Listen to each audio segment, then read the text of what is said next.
열정적인 찬양 감사합니다. 늘 하나님께 드리는 잘 준비된 찬양과 또 선율로 인하여 감사합니다. 오늘 함께 살펴볼 의 말씀은 사사기 말씀인데요, 제가 먼저 봉독하겠습니다. 사사기 8장 22절 23절. 때에 이스라엘 사람들이 기드온에게 이르되 당신이 우리를 미디안의 손에서 구원하셨으니 당신과 당신의 아들과 당신의 손자가 우리를 다스리소서.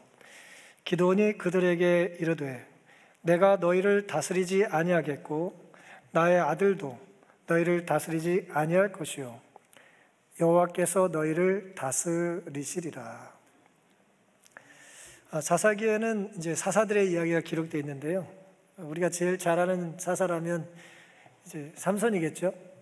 근데 이제 기드온은 삼손 못지않게 사사기에서 큰 비중을 차지하는 그런 사사입니다. 매력이 불신 넘치는 그런 사람이에요. 겸손과 결단력을 겸비한 위대한 사사라고 할 수가 있을 겁니다. 기드온은 미디안과의 전쟁에서 승리를 했고 흔히 말하는 전쟁의 영웅이 됩니다.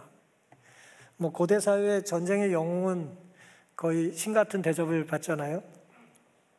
백성들이 기드온에게 찾아와서 7년 동안의 압제를 끝내고 미디안을 승리로 이끌었던 이제 지배를 받던 이스라엘이 이제 미디안을 물리친 것에 대한 감사와 기쁨의 선물로 왕이 되어달라고 이제 제안을 합니다. 당신이 우리의 왕이 되어 주십시오. 오늘 이 배경을 중심으로 신앙인의 터치라고 하는 제목으로 기드온의 삶을 통해서 함께 은혜를 나누겠습니다. 우리가 살다 보면 칭찬하고 칭찬받을 일이 있죠. 그렇죠? 없으세요? 칭찬하거나 칭찬받을 일이 있습니다. 대부분의 칭찬은 대개 이제 사실에 기반한 칭찬이죠. 좀 과장은 할 수 있겠지만 대부분은 이제 조금이라도 사실이 있습니다. 하지만 칭찬이 좀 과하면 이제 균형을 잃기가 쉽기 때문에 조심해야 합니다. 칭찬은 날카로운 칼과 같아서 칭찬하는 사람이나 칭찬을 듣는 사람을 망가뜨리기가 매우 쉽습니다. 함께 읽었던 사사기 8장 22절 말씀을 우리가 다시 한번 살펴보면 사람들이 기드온에게 이제 다가와서 이렇게 말을 했어요. 당신이, 방점이 여기 있어요. 당신이 우리를 미디안의 손에서 구원하셨으니 당신과 당신의 아들과 당신의 손자가 우리를 다스리소서. 어떻게 그냥 생각 없이 읽으면은 굉장히 후한 제안이고 이제 기쁜 일일 수 있어요. 그때 기드온이 그들에게 말합니다. 내가 너희를 다스리지 아니하겠고 나의 아들도 너희를 다스리지 아니할 것이요. 누가 다스릴 거라고요? 여호와께서 너희를 다스리시리라고 대답을 합니다. 칭찬의 유혹을, 칭찬의 덫을 잘 빠져나와요. 한번 생각해 보겠습니다. 미디안의 손에서 이스라엘을 구원한 이스라엘을 구원한 존재가 하나님입니까? 기드온입니까? 너무나 당연한 대답이죠. 하나님이 하신 일이에요. 누구를 사용하신 거예요? 하나님이 기드온을 사용하신 거죠. 그렇죠? 그게 답이에요. 누가 미디안의 손에서 이스라엘을 구원했는가? 하나님께서 기드온을 통해서 이스라엘을 구원했다는 것이죠. 그런데 백성들은 하나님께 돌아가야 될 영광을 누구한테 돌리고 있습니까? 기드온에게 돌리고 있어요. 대개 칭찬은 허무맹랑한 것이 아닙니다. 적지 않은 사실에 기반해요. 사사기 7장 2절에는 여호와께서 기드온에게 이르시되 너를 쫓는 백성이 너무 많은즉 내가 그들의 손에 미디안 사람을 붙이지 아니하리니 이는 이스라엘이 나를 거스려 자긍하기를 내 손이 나를 구원하였다 할까 함이니라.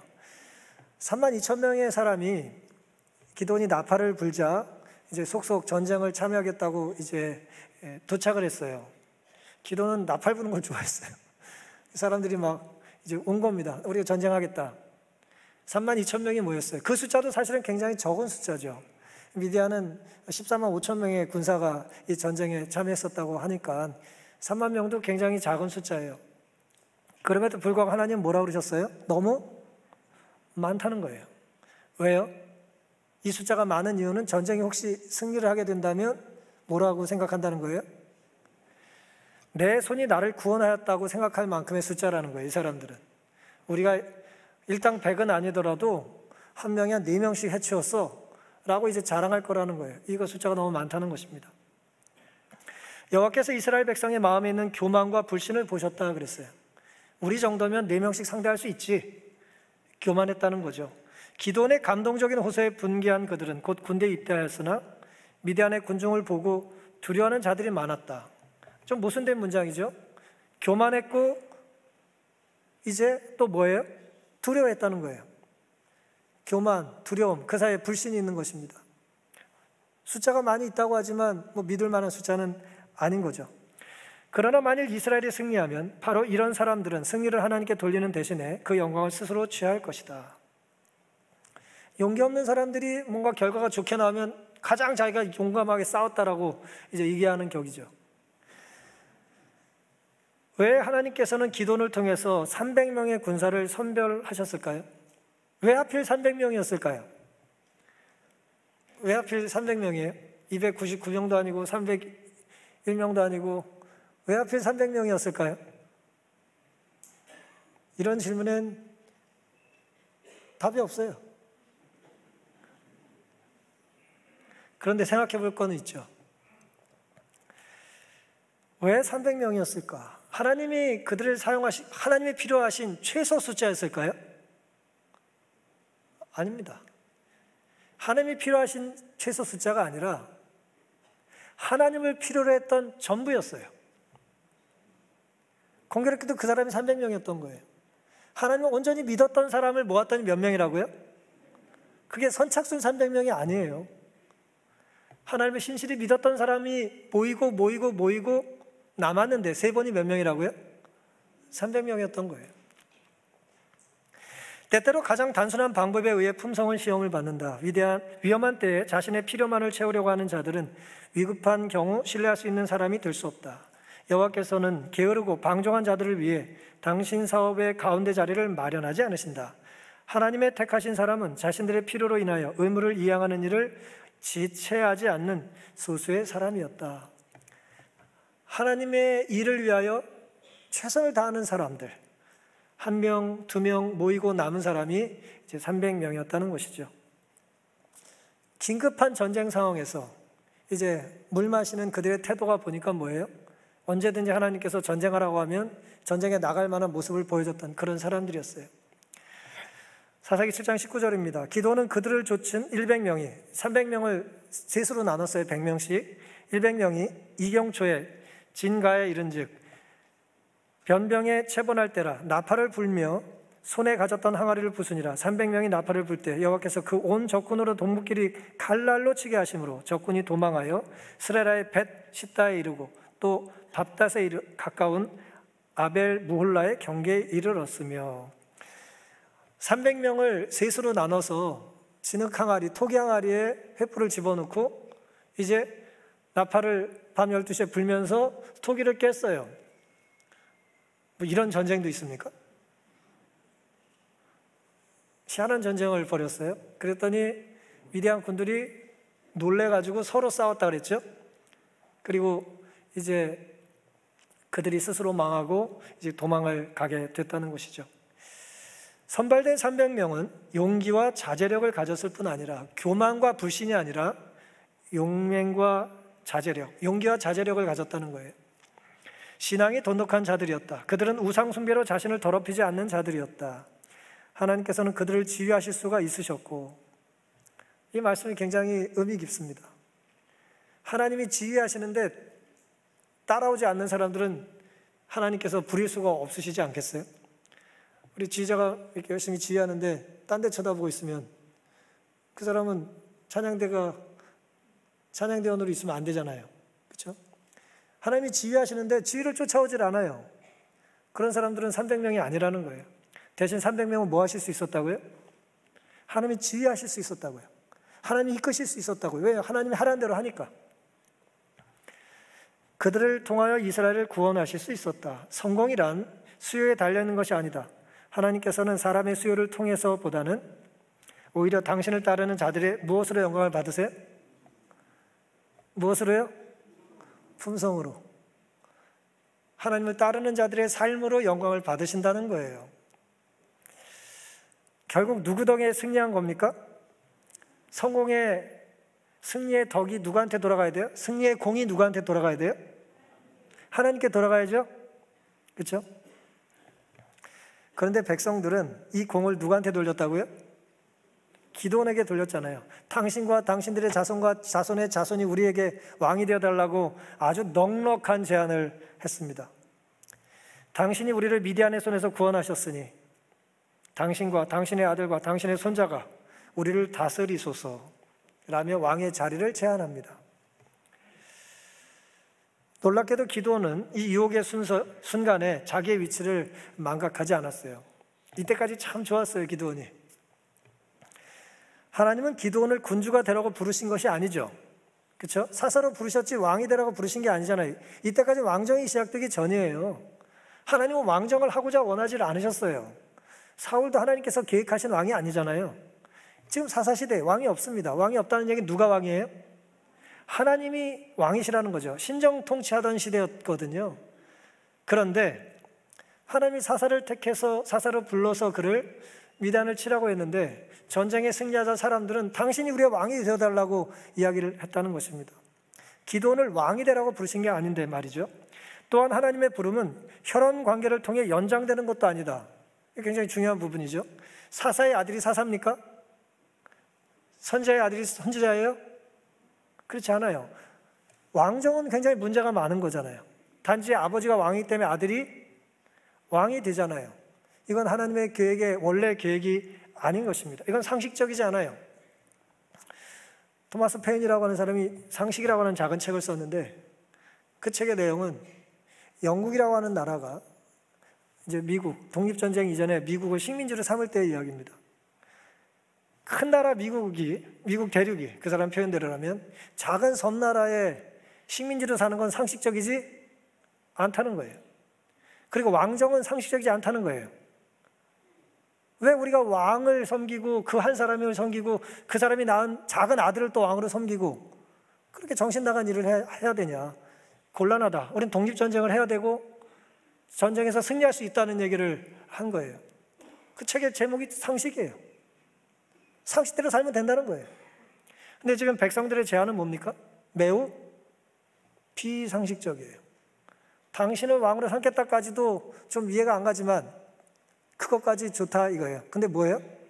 아들의 아들을 왕으로 삼겠다고 다음 세대가 선택할 목까지 자기들이 다 선택해버리잖아요. 도둑질이에요. 다음 세대가 선택할 걸 미리 선택해버리면 안 되잖아요. 잘못된 게 여러 가지가 있는 것입니다. 하나님의 것을 탐했고 다음 세대가 선택해야 될 걸 미리 지금 정해버리는 거예요. 못을 박으면 안 되는 것입니다. 옳지가 않은 것이죠. 하지만 그들은 그런 제안을 한 거예요. 칭찬을 넘어 아첨이에요. 왜냐하면 이렇게 강력하게 내가 당신을 왕으로 옹립했을 때 목소리를 크게 냈다고 하는 자기 유익을 구한 거죠. 유혹의 순간에 기드온은 놀랍게도 그 유혹을 물리칠 수 있었습니다. 이런 제안이 그에게 유혹으로 다가왔음에 틀림없다. 그 기드온의 고결함은 왕권 거절을 통해 드러났다. 우리가 무엇인가 거절하는 걸 보면 그 사람이 어떤 사람인지가 드러납니까? 내 것이 아닌데 넙죽 받으면 겸손한 게 아니에요. 도둑질에 동참하는 것입니다. 이런 걸 저에게 그리고 받으면 안 됩니다. 남의 걸 왜 받습니까? 그리고 그 사람이 그걸 줄 수 있는 자격도 없어요.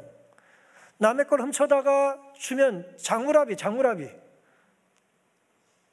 하나님의 것을 취해다가 인간에게 주고 다음 세대가 선택해야 될 걸 내가 차지해버리면 뭐가 되겠어요, 이 세상이? 놀랍게도 기드온은 그 순간에 그걸 거절했어요. 이건 내 것이 아닌 걸 알았습니다. 그의 고결함이 거기서 빛난 것이죠. 기드온은 이 사실을 잘 알았고 그의 대답은 그의 동기가 얼마나 참되고 고상한지를 나타냈다 그랬습니다. 그는 내가 너희를 다스리지 아니할 것이요 여호와께서 너희를 다스리시리라고 선언하였다. 사랑하는 성도 여러분, 백성들은 선의와 칭찬의 이름으로 하나님께만 돌려야 할 영광을 기드온에게 돌렸어요. 승리의 꽃다발을 하나님께서 보내셨어요, 이스라엘에. 승리라는 선물을 주셨어요. 이스라엘에게 주셨어요. 누굴 통해서 주셨어요?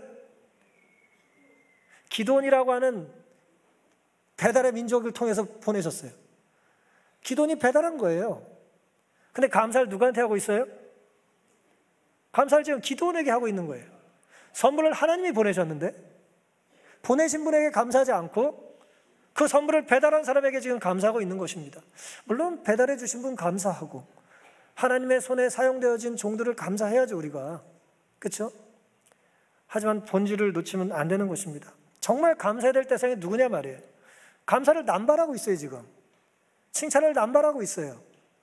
하나님께 돌려줘야 될 감사와 하나님께 돌려줘야 될 영광을 중간에 다 가로채고 있어요, 우리가. 뭐 농구 선수도 아니고 축구 선수도 아닌데 자꾸 중간에 가로채요. 도적질입니다. 옳지가 않은 것입니다. 백성들의 제안은 철저히 하나님을 무시한 겁니다. 하나님의 자리를 기드온에게 약속해버렸어요. 왕은 하나님의 자리인데 하나님이 다스리셔야 되는데 말이죠. 항아리에 횃불을 감추고 갑자기 나팔을 불라는 계획은 기드온이 세운 계획이 아니에요. 하나님의 지시에 의하여 공격 계획이 기드온에게 제시되었고 그는 그것을 즉시 실행에 옮겼다. 300명의 군사를 세 부대로 나누었다. 각 사람은 나팔과 진흙 항아리 속에 감춘 횃불을 받았다. 얼마나 자세히 하나님께서 계획을 알려주셨는지 잘 모르겠으나 어쨌든 이 전체적인 모든 계획은 누구의 계획이에요? 하나님의 계획입니다. 왜냐하면 인간은 이런 황당한 계획을 세우지 않기 때문이죠.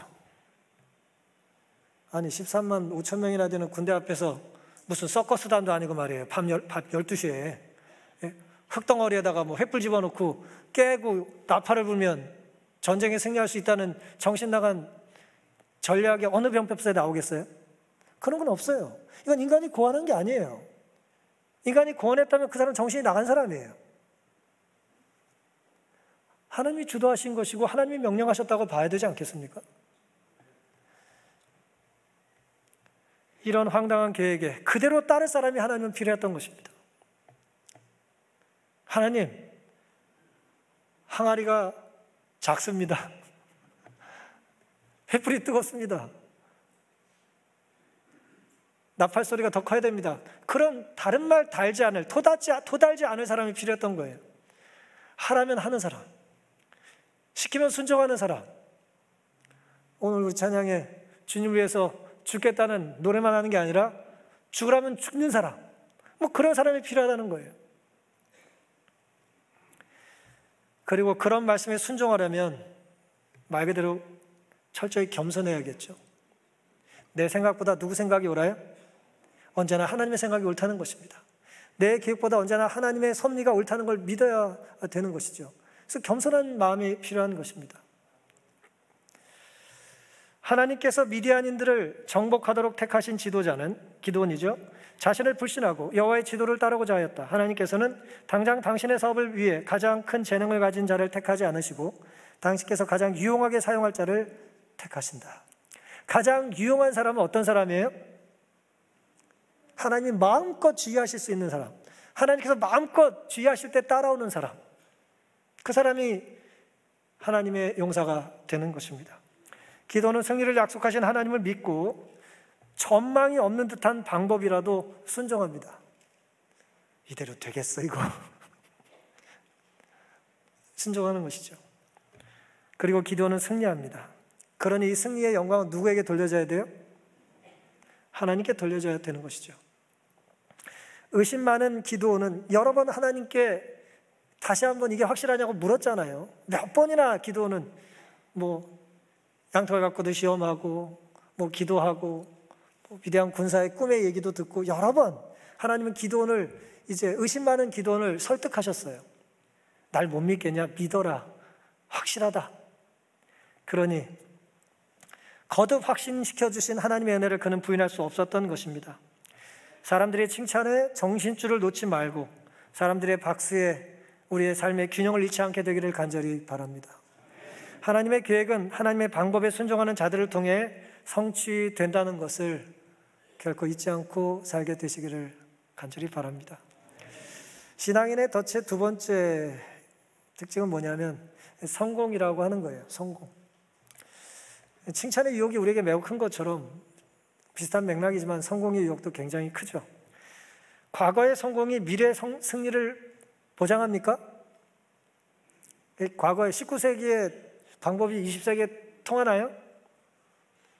10대 때 먹히던 게 환갑 때 통합니까? 통하는 것도 있겠지만 통하지 않는 게 많죠. 과거의 성공이 미래의 성공을 담보로 보장하지 않아요.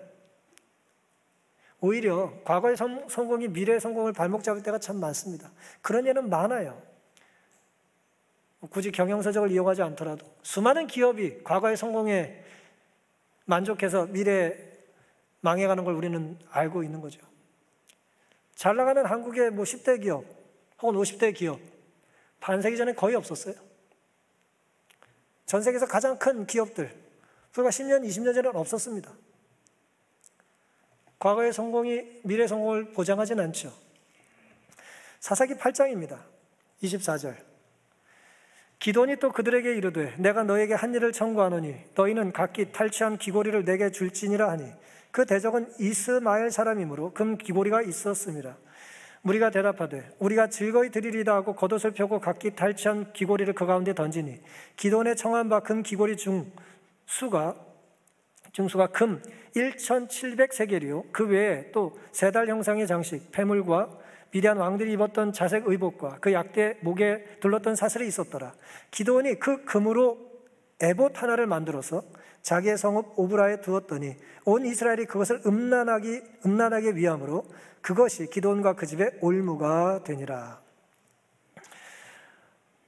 이제 전쟁을 승리로 이끈 다음에 왕이 되어달라고 하는 것은 기드온이 물리쳐요. 하나님이 너희의 왕이신데 내가 어떻게 하겠냐. 그리고 나서 엄청난 이제 실수를 하나 하는 거예요. 그게 바로 이 장면입니다. 가만히 있으면 좋았을 걸 전리품 중에 금을 가져오라 했어요. 금 귀고리 좀 갖고 오라 그랬어요. 그랬더니 승리에 도취해가지고 이 모든 전리품을 사실 기드온 덕에 우리가 취했으니까 기분 좋게 가져왔어요. 2,700세겔이래요. 이게 주석에 보니까 21kg가 넘는 양입니다. 오늘의 금 시세로 확인해 봤더니 한 20억쯤 돼요. 어쨌든 많은 양의 금을 가지고 온 겁니다. 그 금을 가지고 기드온이 뭘 했어요? 에봇을 만들었어요. 에봇이 뭡니까? 대제사장의 의복이에요. 제사 드릴 때 입는 의복이라고 생각하시면 돼요. 12지파에 이 보석을 달고 하나님의 뜻을 여쭐 때도 사용하는 대제사장의 공식 예복이라고 생각하시면 돼요. 그걸 금으로 만든 거예요. 그런데 성경의 27절에 뭐라 그랬어요? 그 금으로 만든 에봇을 자기의 성읍 오브라에 두었더니 온 이스라엘이 그것을 음란하게 위함으로. 이 성경의 표현의 구약의 음란이라는 얘기는 우상 숭배를 한다는 의미예요. 이걸 우상처럼 섬겼다는 거예요.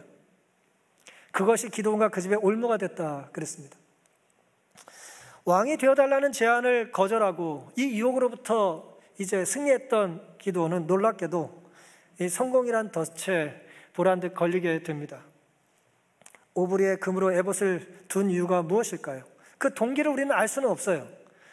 왜 만들었는지 기록해 놓지 않았으니까 동기를 알 수는 없습니다만은 그것의 결과를 통해서 우리는 유추할 수 있는 거예요. 그것의 결과가 좋았어요? 나빴어요? 나빴어요. 백성들은 에봇을 우상처럼 숭배했고요. 기드온과 그 집의 올무가 대대로 올무가 됐어요. 당신과 당신의 아들과 당신의 아들의 아들이 우리의 왕이 되어달라고 하는 황당한 제안은 물리쳐놓고 아들과 아들들의 아들들에게 우상을 숭배할 수 있는 발판을 아주 멋지게 만들어 놓은 거예요. 우상은 대제사장의 옷도 우상이 될 수 있는 거예요. 왜요? 하나님은 에봇을 금덩이로 만들라고 한 적이 없고요. 대제사장의 의복이 대제사장이 입고 있을 때는 의미가 있는 거지 대제사장이 입지도 않는 의복이 뭐하러 필요하겠으며 지금 오브라에는 성소가 있지도 않았단 말이에요. 그러니 유사품을 만들어가지고 여기를 전시해 놓은 거예요. 그의 죄는 아론의 제사장직을 하나님의 제가 없이 취한 데 있다. 하나님이 허락하신 적이 없어요. 하나님이 허락하지 않았는데 그 일을 임의대로 자기가 행한 것입니다. 기드온이 고의적으로 하나님을 경배하는 길에서 돌아서지 않았으면 의심할 여지가 없으며 일부러 잘못되려고 그렇게 한 건 아닌 거라는 거예요. 그럼에도 불구하고 어쩌면 그의 의도는 선한 것이었을 수도 있다. 본격 주석의 이야기예요. 그의 의도는 뭐 할 수 있었다고요? 선했을 수 있다니까요. 의도가 선하다고 모든 게 옳은 건 아닙니다. 하나님 우리의 동기와 의도를 살피시지만 우리의 의도가 선하다고 해서 모든 것이 다 허용되는 것은 아니에요. 기도원의 역사를 통해 어떤 행동이 훌륭하고 정당한 것이 되려면 선한 의도 이상의 것이 필요하다는 경고가 바래진다. 선한 의도 이상이 필요해요. 나는 의도가 좋았어요. 그게 다가 아니라는 거예요. 내가 뭔가를 행동하기 위하여 어떤 생각을 하고 어떤 계획을 세우기에 앞서서 이것이 하나님의 뜻인지 뭐 해야 된다고요? 확인해야 돼요. 하나님의 뜻을 확인하지 않고 내 동기가 우선되면 곤란합니다. 더욱이 어떤 사람이 명사일수록, 영향력 있는 사람일수록 그 사람의 악한 모본이 끼치는 영향은 더 광범해지기 때문에 신령한 모본을 따라 생애의 모든 행동을 조심해야 할 필요성은 더 커진다. 기도원의 죄는 하나님의 허락 없이 제사장직을 스스로 취한 데 있습니다. 고의적으로 하나님의 뜻을 어긴 것 같지는 않지만 어쩌면 그의 의도는 선한 것으로 보였지만 문제는 그 모든 과정들이, 진행들이 하나님께서 지시하신 것대로 따른 것이 아니라는 거예요. 스스로 판단했다는 거예요. 도대체 기도는 갑자기 왜 엉뚱한 헛발질을 했을까요? 말년에. 왜 기도는 인생 말년에 이게 왜 엉뚱한 헛발질을 했을까요? 왜 이렇게 망가졌을까요? 갑자기 이 사람이? 왜 그랬을까요? 추정을 하는 거죠. 사사기 6장입니다. 왜 기도원이 이런 일을 했었을까? 사도행 6장에는 그럴 의심스러운 과거의 전례가 하나 있어요. 6장 25절.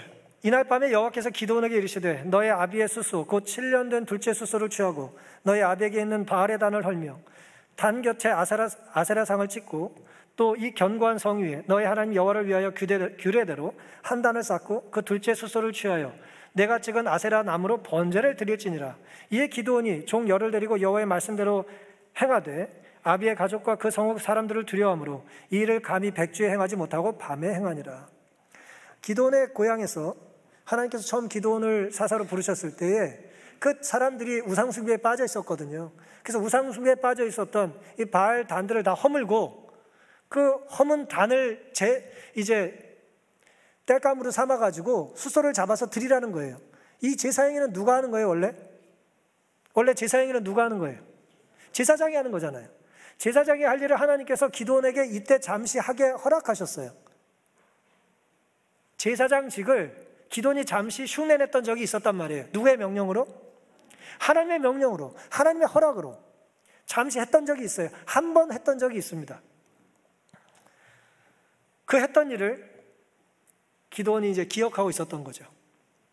하나님께서 기도원에게 제사장의 일을 하라고 명령하신 일은 이건 앞으로 계속 그렇게 하라는 거예요? 아니면 이때만 예외적으로 허락한 거예요? 해석은 자기가 원하는 대로 하는 겁니다. 이제부터 나는 제사장이야 라고 생각을 하고 싶은 사람은 그렇게 사는 거고, 무슨 소리야? 이건 내가 할 일이 아닌데 잠시 우상을 타파라고 하는 특별한 일 때문에 나에게 허락하셨어 라고 생각할 수도 있었겠죠. 근데 기도는 이렇게 생각합니다. 하나님께 제물을 드리는 일은 제사장들에게 위임되었고 실로의 제단에서만 드리도록 제한되었다. 오브라가 아니라 실로의 제사장도 있었다는 거예요, 당시에. 그러나 의식을 제정하시고 그 모든 제물을 받으시는 하나님께서는 그 요구를 변경시키실 권한도 있으십니까? 여기까지는 우리가 다 동의해요. 하나님은 명령하셨으니 명령하신 걸 뭐 하실 수도 있어요? 바꾸실 수도 있어요. 안식일을 명하신 하나님은 필요에 따라서 안식일이 아닌 다른 날 예배드리라고 하실 수 있습니까? 하실 수 있어요. 근데 안 하시니 우리는 지키는 겁니다, 그대로. 맞죠? 지금 기도원에게 하나님께서 이것이 한 번 하라고 한 건지 앞으로 계속 하라고 했는지에 대한 언급이 없어요. 그럼 우리는 어떻게 이걸 해석해야 되냐는 거예요. 사실 복잡한 건 아닙니다. 어려운 건 아니에요. 앞으로 네가 계속 하라고 하는 말씀이 없었으니 안 하는 게 맞는 거죠. 그렇죠? 그다음에 또 할 마음이 있었다면 뭐예요? 누구한테 여쭤야 돼요? 하나님께 여쭈면 되는 거죠. 확인할 수 있는 방법이 없는 게 아니에요. 확인할 마음이 없었던 거예요. 과거에 우리가 부르심을 받았어요. 기도원처럼 우리가 부르심을 받았습니다. 하나님의 자녀로 부르심을 받았어요. 과거에 부르심을 하나님께로부터 받았다고 해서 현재 부르신 분과 무관하게 살아도 됩니까? 하나님 20년 전에 나를 부르셨어요. 나를 구원해 주셨어요. 사망의 음침한 골짜기에서 나를 구원해 주셨어요. 이제는 불러주신 분, 구원해 주신 분과 무관하게 살아도 된다는 거예요? 아니잖아요. 하나님은 기도를 왕으로 부르신 것이 아니죠. 마찬가지로 제사장으로 부르신 적도 없습니다. 기도는 사사예요. 하나님이 그렇게 부르신 게 아니에요. 그러니 부르심의 경계를 내 멋대로 망아지처럼 넘어다니면 안 되는 것입니다. 대전쟁 후에 오는 평안한 때가 흔히 싸움할 동안보다 더 큰 위험이 따른다. 전쟁할 때보다 전쟁이 승리로 이끈 이유가 더 위험하다는 거예요. 기도는 그에게 천사가 나타난 반석 위에 제물을 드리도록 명령을 받았으므로 그가 제사장으로 직무를 행하도록 임명을 받았다는 결론을 내렸다. 자기 마음대로. 난 앞으로 제사장이야. 기도는 하나님의 제가를 기다리지 않고 적합한 장소를 준비하여 성막에서 진행되는 예배와 동일한 예배 제도를 세우고자 결심했다. 그에 대한 인기가 매우 강하였으므로 그는 자기의 계획을 수행하는 데 아무 어려움이 없음을 발견했다고 그랬어요. 아니, 제사장직을 수행하는 데는 죄송하지만 인기가 필요한 게 아니에요. 제사장직을 수행하는 데는 하나님의 허락과 명령이 필요한 것이지 백성들의 인기가 지지가 필요한 게 아니잖아요. 혼동하면 안 되잖아요. 하나님의 명령으로 우상을 파괴했던 오브리에서 기도는 스스로 우상을 세워버리고 말았어요. 동기는 그러지 않았겠지만 결과가 그랬다는 것입니다. 승인되지 않은 예배는 백성 중 많은 사람들을 마침내 여호와를 버리고 우상을 섬기게 했다고 그랬습니다. 한때 저희 우상 숭배를 전복시킨 바로 그 사람에 의해 백성들은 하나님께로부터 떠나게 되었다. 얼마나 자주 부모의 과오가 그들이 죽은 후에 오랫동안 그들의 자사 손손에게 가장 비참한 결과를 가져오는가. 각자는 다른 사람에게 영향을 끼치고 있으며 그 영향의 결과에 대하여 책임을 져야 할 것이다.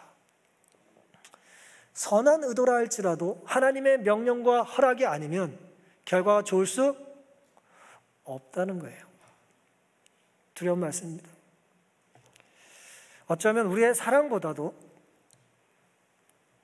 말씀의 원칙에 충직한 삶의 모범을 보이는 것이 더 큰 부모의 도리요 태도가 될 것입니다. 두려운 말이에요.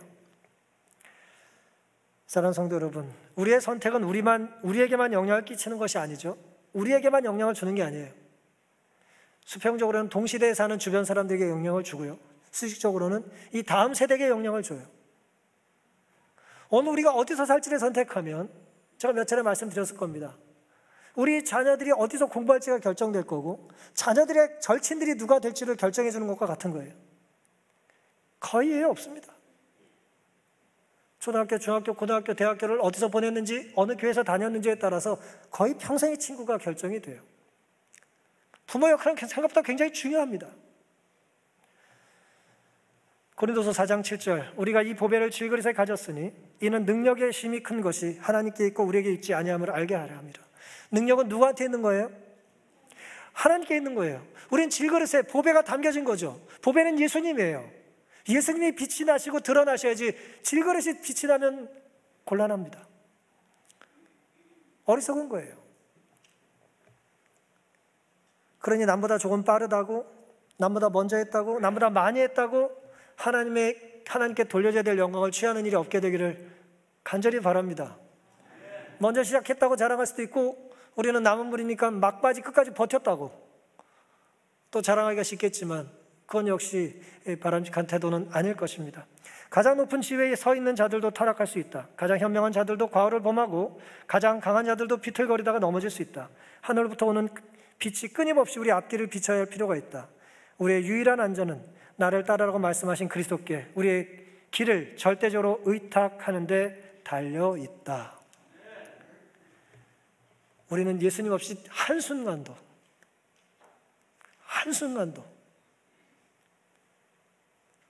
안전할 수 없습니다. 이건 굳이 우리가 남의 얘기를 빌릴 필요가 없어요. 우리 자신을 보면 알지 않습니까? 우리 정말 한순간도 안전하지 않아요. 오히려 승리를 경험한 직후가 매우 위험합니다. 칭찬을 받은 직후 너무 위험한 거예요. 남을 넘어뜨리고 싶으시면 자꾸 칭찬하세요. 대부분 넘어질 겁니다. 물론 하나님의 긍휼하신 마음을 가지고 격려하고 칭찬하는 건 필요하죠. 하지만 칭찬과 성공은 칼 같은 거예요. 날카로운 칼과 같은 겁니다. 하나님 뜻대로 휘두르지 않으면 말하는 자와 듣는 자 모두를 망치게 될 거예요. 과거 하나님께서 베푸신 은혜를 내가 받은 정당한 권리인 것처럼 주장하는 영적인 교만이 없기를 간절히 바랍니다. 자아와의 싸움은 일찍이 싸워본 것 중에 가장 위대한 싸움이다. 기도는 미디안과의 싸움에서 승리를 했고요. 시간이 없어 살펴보지 못했지만 에브라임 지파의 그 큰 공격으로부터도 기도는 잘 견뎠어요. 아주 겸손하게 지혜롭게 넘겼습니다. 하지만 칭찬과 성공으로부터의 내적인 싸움에서는 안타깝게도 이제 무너지는 것 같이 우리에게 보여주고 있는 것입니다.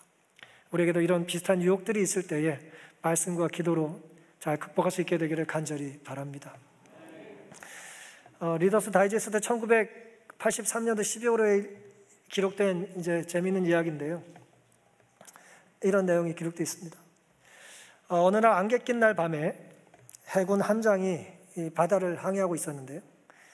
자기 배를 향하여 저쪽에서 어떤 배가 불빛을 보내고 있었어요. 선언을 시켜서 저쪽 배의 항로를 남쪽으로 15도를 바꾸라고 신호를 보내라고 명령을 내렸습니다. 서로 이제 갖고 가다가 부딪힐 것 같으니까 저쪽 보고 옮기라고 사인을 줬습니다. 선원이 함장의 명령을 가지고 신호를 보내자 그 반대편 배에서 당신 배의 항로를 북쪽으로 10도 바꾸라는 응답이 왔어요. 함장이 다시 신호를 보내라고 했습니다. 나는 함장이다. 당신 배의 항로를 남쪽으로 10도 바꿔라. 라고 이제 자기의 권위를 가지고 이제 얘기를 했습니다. 그랬더니 저쪽에서 응답이 이렇게 왔습니다. 나는 해안 경비대원입니다. 당신 배의 항로를 북쪽으로 100도 바꿔야 합니다. 이 계급으로 말도 안 되는데 덤비고 있어요 지금. 그래서 함장이 화가 났습니다. 나는 해군 군함이다. 여기는 해군 군함이다. 너의 배 항로를 남쪽으로 10도 바꿔라.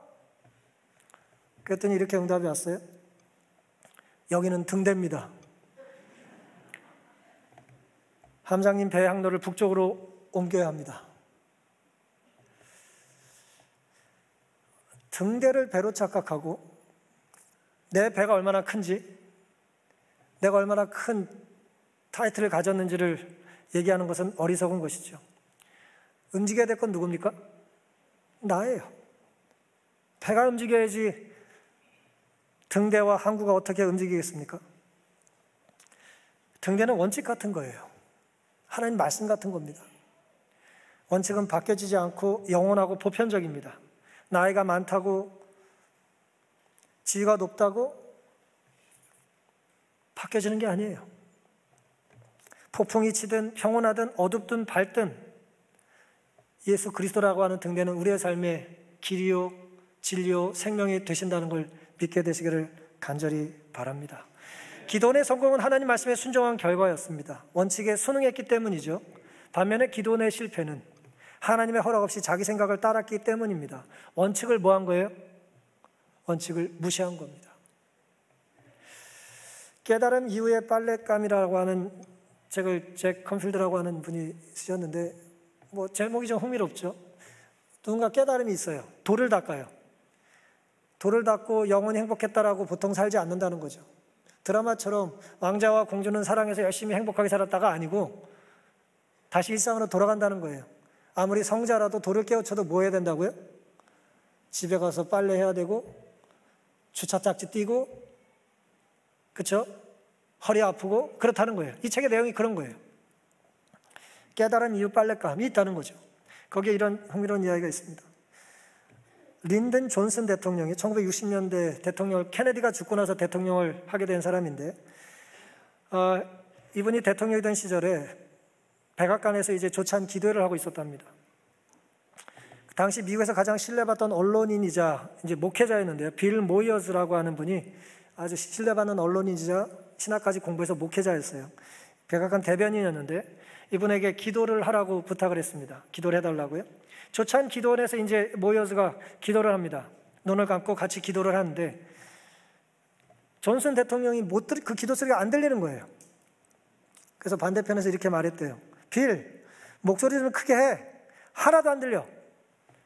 그랬더니 모여서 이 대변인이 각하, 저는 각하께 말하고 있는 게 아닙니다 라고 이제 대답을 했다는 거예요. 기도는 누가 들으시는 거예요? 물론 작게 기도한 게 잘했다는 건 아닙니다. 공중기도 크게 해야죠. 근데 여기서 요지가 뭐예요? 이 기도는 누구한테 드리는 거예요? 하나님께 드리는데, 물론 개인 기도는 아니지만 하나님께 드리는 거니까 대통령이라도 가만히 있으라는 거예요. 높은 자리에 있으면 분수를 잇기가 쉽죠. 기도원도 린든 존슨 대통령도 그랬고요. 우리가 방금 살펴봤던 해군 함대 함장도 그랬습니다. 하나님의 자리를 차지하지 말고 하나님께 돌려야 될 영광을 도둑질하는 일이 없게 되기를 간절히 바랍니다. 살아갈 한 주 동안 칭찬의 덫을 조심하고 성공의 늪에 빠지지 않기를 간절히 바랍니다. 마찬가지로 누군가 나를 조롱하고 나를 실패했다고 괴롭힐 때 절망하거나 포기하지도 않게 되기를 간절히 바랍니다. 우리의 삶의 항로를 주님을 등대로 삼아 비추시는 빛 따라 살게 되시기를 간절히 바랍니다. 사람들의 말에 현혹되어 교만하지도 말고 사람들의 말에 절망하지도 않고 오직 예수님만 바라보고 예수의 명령 따라 하기도 하고 멈추기도 하는 삶을 살기로 다짐하는 우리가 되기를 바라면서 오늘 말씀을 마치겠습니다.